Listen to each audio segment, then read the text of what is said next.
నాన్న ఒక జీవిత సత్యం ఒకటి చెప్తాను, బాగా వినిపించుకోండి. కొంతమంది అంటూ ఉంటారు, లేదా వింటూ ఉంటాం మనం, కర్మ ఎవరిని విడిచిపెట్టదని. అది మాత్రం వాస్తవం. కర్మ ఎవరిని విడిచిపెట్టదు. ఎప్పుడు ఎక్కడ ఎవరిని ఏ విధంగా చుట్టముట్టాలో అప్పుడు ఆ విధంగా చుట్టముట్టేస్తుంది. దానికి పక్షపాత బుద్ధి అనేం లేదు, తెలిసిందా?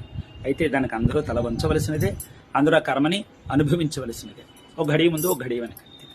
ఎందుకు చెప్తానంటే, కొంతమంది పైశాచిక స్వభావం ఉన్నటువంటి వాళ్ళు ఏం చేస్తూ ఉంటారంటే, మనల్ని అకారణంగా ఏడిపించి వాళ్ళు నవ్వుతూ ఉంటారు. అందుకే అంటూ ఉంటారు, నువ్వు చేసేటప్పుడు నవ్వుతూ చేస్తావేమో, కానీ నువ్వు అనుభవించేటప్పుడు మాత్రం ఖచ్చితంగా ఏడుస్తావని మాత్రం చెప్తూ ఉంటారు.